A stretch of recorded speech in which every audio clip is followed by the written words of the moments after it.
Prepare for a rude awakening.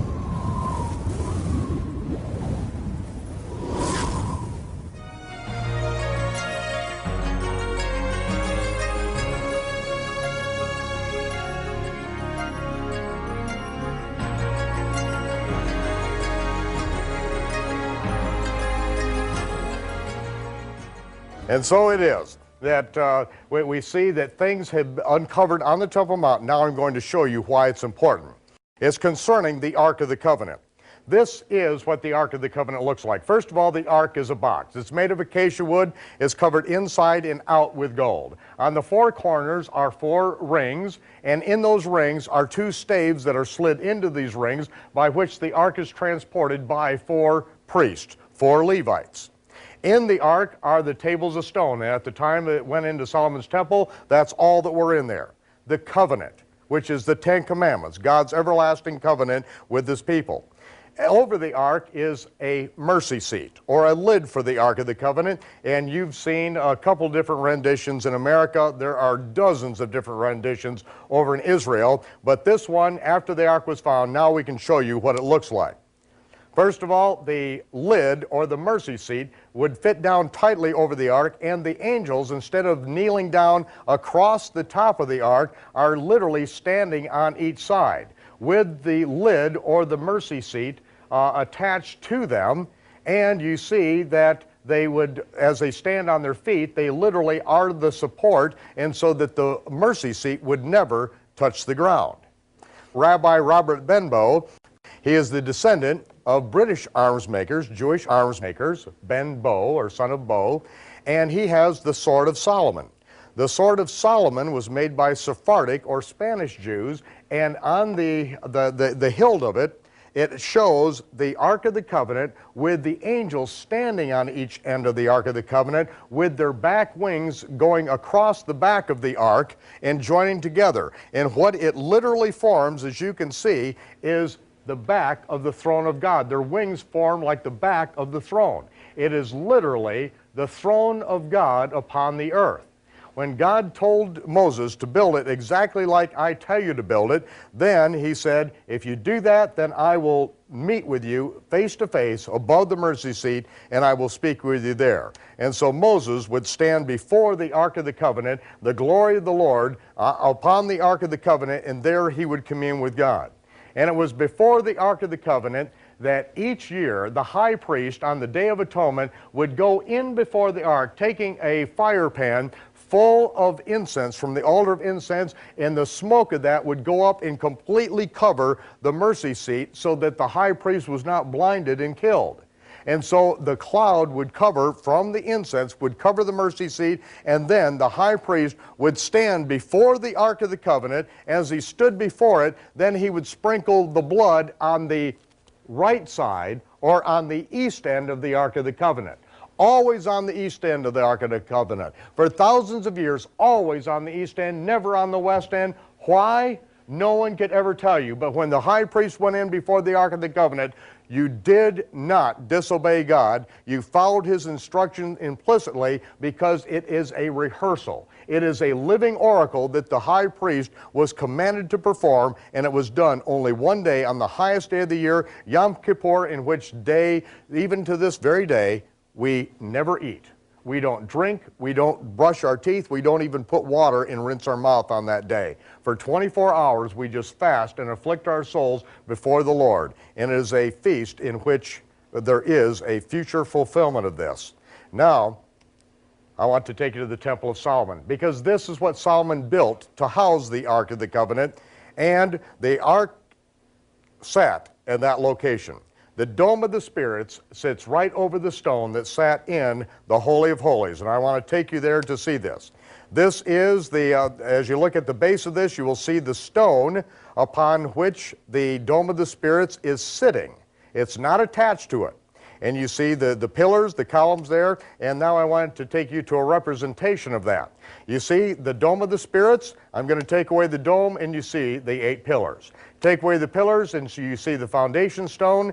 Take away the foundation, and there you have a square stone with 4 keyways that would secure it into place. That is what was in Solomon's temple, dead center in Solomon's temple, in the Holy of Holies. And this is its position in relationship to the foundation stones that have been uncovered on the Temple Mount. Now, to understand this, as the scripture says, this is before the foundation of Solomon's temple began. It says Solomon made affinity with Pharaoh, king of Egypt. The word affinity in the Hebrew indicates a secret agreement that has to be kept in the family, so it requires marriage to keep it within the family secrets. That's why Solomon took Pharaoh's daughter and brought her into the city of David until he had made an end of building his own house and the house of the Lord. Every time it mentions his marriage to Pharaoh's daughter, it speaks of it in relationship to building the temple. It's a very important key, because this affinity that he made with Pharaoh, king of Egypt, is important in that the only machine that was known in that day was the lever. And the Egyptians were masters with building with levers and sand hydraulic technology, and that is why Pharaoh made a deal with Solomon, and Solomon married into the family secrets of the house of Egypt. Now, the tabernacle in the wilderness was 30 cubits by 10 cubits, the Holy of Holies being 10 cubits by 10 cubits, whereas the temple was 60 cubits by 20 cubits. Solomon made it much larger, 4 times larger than the tabernacle in the wilderness. Why? Is because of what he was building. He was building a machine to hide the Ark of the Covenant. And King Solomon sent and fetched Hiram out of Tyre, a worker in brass, filled with wisdom and understanding, cunning to work all works of brass. Now, Hiram out of Tyre is referred to by the Masons as Hiram Abiff. And they, in their teachings, relate that Hiram Abiff was the first Mason, and he was the one that built Solomon's temple and understood the secrets of Solomon's temple. And so that's why when you go into Masonic temples, that the sky or the ceiling is black with stars painted, indicating they did their work at night, and it was all secret work. Tonight, you are going to see things and understand things that no 33rd degree Mason has even imagined. And I know, I've been in one of the largest Masonic temples in the world just a few weeks ago, because I told them I got back from Israel, and we now understand some things about the temple, and I wanted to discuss it with them, because there's something very interesting in every Masonic temple, and we'll talk about it right here. Because Hiram cast 2 pillars of brass, 18 cubits high apiece, a line of 12 cubits did compass them, and he made 2 capitals, chapiters are capitals, of molten brass to sit on top of the pillars. Now, these pillars, if we were to have 5 people in a circle join hands and stretch themselves out, that's how big around these pillars were. They went up 31 feet tall, and on top of that, a capital of brass was made for it. The capitals were 5 cubits tall, the scriptures say. 5 cubits, very important, and the scriptures spend about 4 chapters speaking about these pillars and these capitals in different places in the Bible. Very important. Here are these pillars. The pillars are 30.93 feet tall, a telephone pole and a half tall, 6.5 feet in diameter, and they are 5 inches, about that, or a handbreadth in thickness. So they're hollow, and they're made of brass, cast by Hiram out of Tyre. The capitals are 8.6 feet tall, made of solid brass, 6.5 feet in diameter, hundreds and hundreds of tons, and they have to sit on top of a hollow column, a telephone pole and a half tall, out in front of the temple. Very important. Solomon set up the pillars, and he set up the right pillar and called the name Yechin, which means in Hebrew base or fulcrum. And he set up the left pillar and called it Boaz, which means force. Solomon is describing the 2 sides of a lever, force and the base or the fulcrum on which it pivots by these 2 columns. In every Masonic temple that you go into in the world, I am told, there are 2 pillars, and they sit on each side of the speaker, and they have a B and a J on it. They represent these 2 columns, and being up there in Oklahoma, After speaking with him for about a half hour, I was taken in the back room, and he said the whole concept that we go back to Hiram in the building of the temple is really kind of a philosophic ideal. He says, what you're talking about, we have no idea what you're talking about and how these things work, because I began describing how these are machines, a lever machine in the temple, and so they had to admit they knew nothing about it, and they sent me over to the state headquarters and allowed me to go through their books, and there is where I found a representation of some of these columns.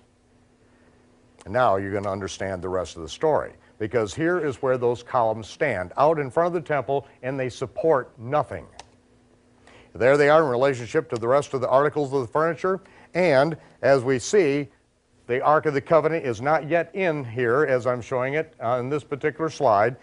And then it says, at the time that the temple was dedicated, they brought the Ark of the Covenant of the Lord into his place, and they drew out these staves, that the end of the staves were seen out in the holy place before the oracle, and they were not seen without.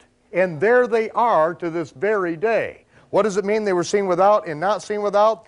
When the ark is put in its place and the staves would be put in and just barely touch the curtain, then if you were to draw the staves out to one end, they would literally push the curtain out, so that if you were in the holy place, then you would be able to see that the staves were pushing the curtain out, so you could see the staves, but you still couldn't see the staves because the curtain was there.